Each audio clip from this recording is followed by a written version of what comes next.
Hello, I'm Bolyn McClung, one of two CMS representatives on the Charlotte-Mecklenburg Planning Commission. Sam Spencer fills the other seat. I'm responsible for the content. Neither Charlotte-Mecklenburg Schools nor Charlotte-Mecklenburg Planning Commission participated in the production. This presentation is an account of the last 4 months of new countywide residential growth in terms of rezonings and by rights construction. You may be more familiar with by rights construction as neighborhood remodeling, infills, and teardowns. Let's cover rezoning first. This is a before and after example of a 2012 rezoning application to build 55 homes on formerly vacant land in Steel Creek. In it, the developer kept the same R3 zoning but needed some special conditions. Also, 4 acres were dedicated to a greenway. In the last 4 months, 3,305 new residential units have been approved in the city and small towns. It is a trend that needs to continue in support of the expected 150,000 new arrivals by 2027. Had Charlotte been the choice for Amazon, this number would have had to double. These slides show 13 recently approved developments plus River District, a large affordable housing tract, and Blue Line extension related growth that are future generators of new housing. Note the running total on the right side of each slide. These are only the most recent approvals. There are numerous uncompleted previously approved projects underway. For example, within 2 miles of Mountain Island Academy, there are 1,500 units under construction. Mountain Island is at 171% utilization, with only a new gym in the 2017 bond.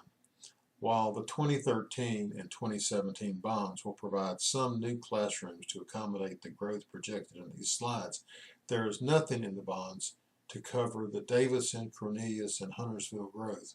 Fortunately for those areas, land was banked in 2013. Building on land where rezoning isn't necessary is simpler for property owners, but harder for CMS to see that neighborhoods are changing. The process starts with a building permit instead of rezoning. Seversville has all the components of non-rezoning growth: infill, teardown, and remodel. The historic neighborhood, home to Bruns Academy, is on West Trade, next to Wesley Heights, Enderley Park, and Johnson C. Smith University. Not long ago, Seversville was a low-income, struggling neighborhood. In several years, that'll be in the past. Homes across from Bruns are listed at $250,000. Around the block, developers have been building $450,000 spec homes. Boarded real estate is ready for teardown, vacant lots are for sale at a premium.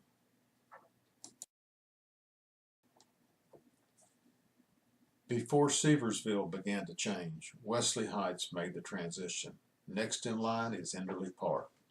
Enderley is still a dangerous place, but low real estate value and quick drive to uptown are the incentives urban pioneers need. It will completely change soon. And after that, Thomasburg. CMS needs better data to track building permit changes. This is an 800-unit mix of single and multifamily homes soon to be built on Cindy Lane by the Housing Partnership.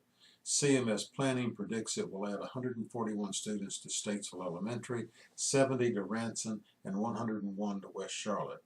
As the city gets more creative with affordable housing, CMS has to have nearby schools that are adequately prepared to serve the students. That comes with better data. At the start of the century, Charlotte set goals to increase densities through planned growth along a light rail system. In 2017, Lincoln Harris introduced the River District, a master planned community in West Mecklenburg with a 20 to 30 year build-out. CMS has been working closely with Lincoln Harris. The school district needs to do the same along the Blue Line extension, where transportation-oriented districts could add 50,000 residents by 2037. Though there has been a recent lull in year-over-year student population growth, these slides show a rising tide. residential growth from new large developments, changing existing neighborhoods, affordable housing, and planned growth are a fact. Our last three school bonds have been reactions to aging facilities and classroom utilizations in excess of 100%. The next construction cycle needs to be forward-looking. For that to happen, CMS, the city, county, and small towns have to share all they have about growth. Thank you for joining me. In several months, there will be another update.